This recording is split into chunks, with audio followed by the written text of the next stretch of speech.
Mr. Nunes of California moves to recommit the bill H.R. 1145. Speaker, I'd like to ask unanimous consent that we suspend with the reading. Is there objection to dispensing with the reading? Without objection, so ordered. Thank you, Mr. Gentleman Speaker. from California is recognized for 5 minutes. Thank you, Mr. Speaker. To put it bluntly, the people of the San Joaquin Valley are experiencing an economic disaster, the scope of which is unprecedented. In fact, it has surpassed the worst levels of the Great Depression. Indeed, over the past 2 years, I have pleaded with this body and state officials and my colleagues here in Congress to avoid this man-made disaster. In January of 2008, I testified before the Water and Power Subcommittee and asked that the Democrats that control Congress overturn a court-imposed man-made drought in California. In February and again in June of 2008, I asked the Governor and Interior Secretary to declare states of emergency and focus state and federal resources to develop new water supplies to avoid this economic disaster. In July of 2008, I again returned to the Water and Power Subcommittee to testify about the unfolding disaster and pleaded that the committee take an action to increase the water supply. Despite my pleas, this Congress and our President have done nothing. Unemployment in the San Joaquin Valley now averages close to 20%, with some communities nearing 50%. An economic disaster is not looming for the people of the San Joaquin Valley, it is here. And it is here as a direct result of government action, namely the use of precious water resources in an attempt to value fish over families. There is a solution to the poverty and economic havoc confronting the San Joaquin Valley, but it doesn't come from a new study of an old problem. Relief won't come from a long-winded stump speech, a chant about at a water rally, or an impassioned speech on this floor.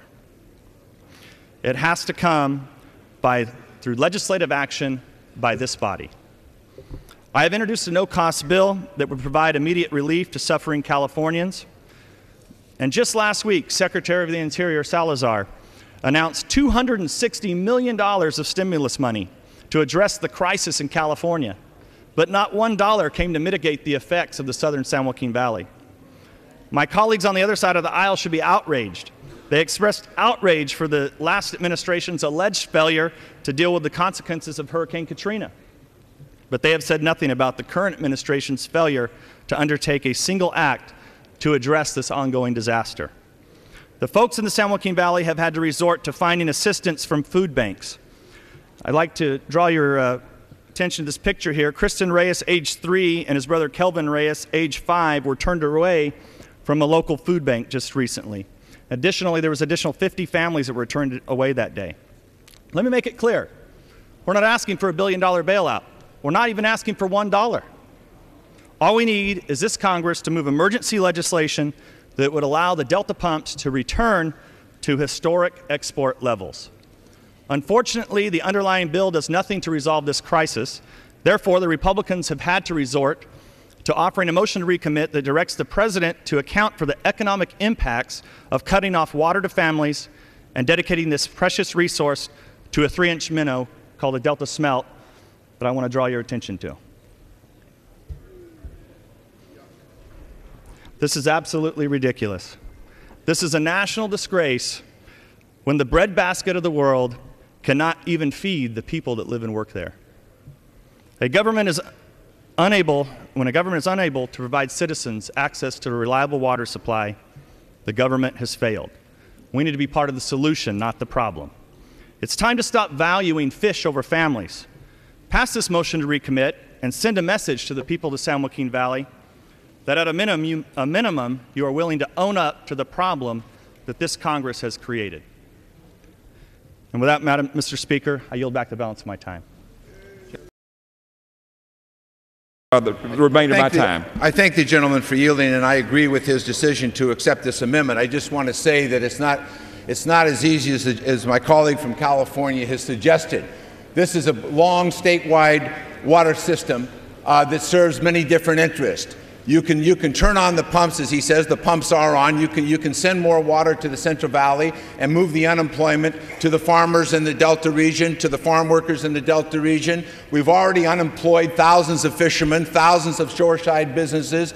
We've spent hundreds of millions of dollars in disaster relief because this system does not have enough water in it. In fact, what has happened over the last several years is more water was taken illegally from the northern areas. He says that the Secretary announced nothing to help the people in the Central Valley. Finally, after years of discussion, we were able to fund the in-Delta barriers that we think will release additional water, protect the fish, and allow us to use the Delta more efficiently. Finally, after years of discussion, we put the money into the removal of the dam in Mr. Herger's district that will benefit downstream users. Finally, after many years of asking for water recycling, water reuse, $126 million,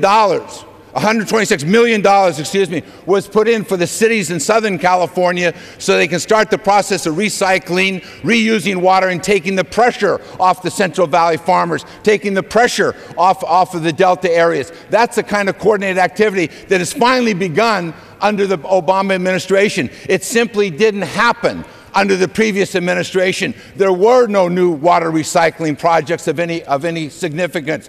There was a fooling around with the science. We've lost months during this drought of going back and trying to redo the science. We saw what happened when Karl Rove decided he knew more about the science than the people on the Klamath River and the Fish and Wildlife agencies. We had the largest salmon kill in the history of the West Coast, and you ended up spending hundreds of millions of dollars to help out farmers, to help out fishermen, to help out small businesses all over Northern California, Oregon, and Washington. We'll accept this amendment, but we won't accept the recitation of history.